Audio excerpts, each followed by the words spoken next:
இனி story zone தமிழுக்கு வரவேற்கிறோம். தொடர்ந்து நீதி கதைகளை பார்க்க உடனே சப்ஸ்கிரைப் செய்து உங்கள் நண்பர்களுடன் பகிருங்கள். தலைப்பு: மழலை மனசும் மந்திர விளக்கும். ஒரு காலத்தில் மலைகளும் பசுமை வயல்களும் சூழ்ந்த நந்திபுரம் என்ற ஒரு அழகான ஊர் இருந்தது. அந்த ஊர்ல மனிதர்கள் மட்டுமல்ல, மரங்கள், பறவைகள், மிருகங்கள் கூட சந்தோஷமாக வாழ்ந்தன. ஏனெனில் அந்த ஊர் மக்களின் இதயம் மிக பெரியது. அந்த ஊரில் ஆதி என்ற ஒரு 12 வயது சிறுவன் வாழ்ந்தான். ஆதி மிகவும் ஆர்வமுள்ளவன். ஏன், எப்படி என்பதே அவன் வாழ்க்கை. வானத்தில் பறக்கும் பறவையை பார்த்தாலும் இது எப்படி இவ்வளவு உயரம் பறக்குது என்று கேள்வி கேட்பான். ஆதியின் அம்மா மாலா ஒரு பள்ளி ஆசிரியை, அப்பா சுந்தர் ஒரு மரப்பணியாளர். இருவரும் ஆதியை அன்போடு வளர்த்தார்கள்.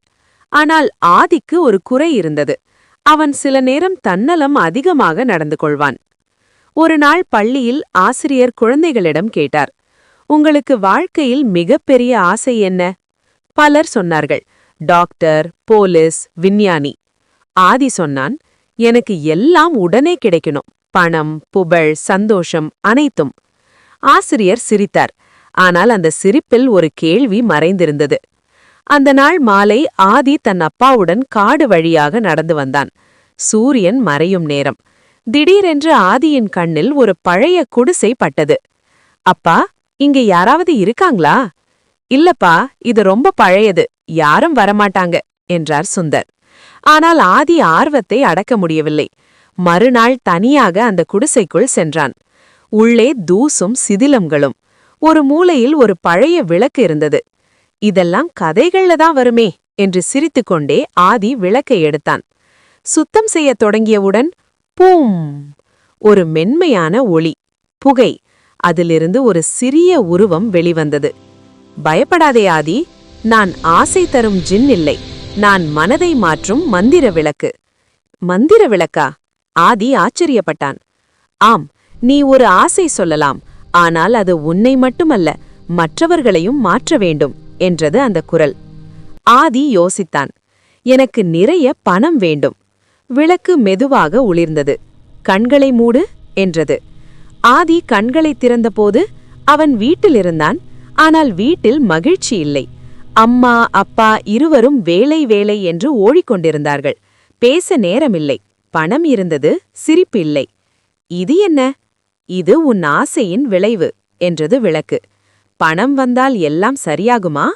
ஆதி தலையசைத்தான். வேண்டாம், இன்னொரு ஆசை. புகழ் வேண்டும். இந்த முறை ஆதி ஒரு பெரிய மேடையில். எல்லோரும் கைத்தட்டினார்கள். ஆனால் அவன் தனியாக இருந்தான். யாரும் அவனை உண்மையாக நேசிக்கவில்லை. இதுவும் வேண்டாம் என்றான். இன்னொரு ஆசை? ஆதி நீண்ட நேரம் யோசித்தான். பின்னர் மெதுவாக சொன்னான், என் ஊர்ல எல்லாரும் சந்தோஷமா இருக்கணும். விளக்கு பிரகாசமாக ஒளிர்ந்தது. ஆதி மீண்டும் நந்திபுரத்தில். மக்கள் ஒருவருக்கொருவர் உதவி செய்கிறார்கள். குழந்தைகள் சிரிக்கிறார்கள். மரங்கள் பசுமையாக இருக்கின்றன. ஆனால் விளக்கு சொன்னது, இது மந்திரத்தால் மட்டும் நடக்காது, நீ தொடங்க வேண்டும். அந்த நாளிலிருந்து ஆதி மாறினான். நண்பர்களுடன் பகிர்ந்து கொண்டான். வயதானவர்களுக்கு உதவினான். மரங்கள் நட்டான். அவன் மாற்றம் மற்றவர்களையும் மாற்றியது. பல வருடங்கள் கழித்து நந்திபுரம் ஒரு சிறந்த ஊராக மாறியது. விளக்கு எங்கோ மறைந்தது. ஆதி இப்போது ஒரு பெரிய சமூக விஞ்ஞானி. குழந்தைகளிடம் சொல்வான், உலகத்தை மாற்ற மந்திரம் தேவையில்லை, நல்ல மனசு போதும். நெறி, தன்னல ஆசைகள் தற்காலிகம். பிறரையும் சேர்த்த நல்ல எண்ணங்கள்தான் நிலையான சந்தோஷம். எங்கள் சேனலை சப்ஸ்கிரைப் செய்து ஷேர் செய்யுங்கள்.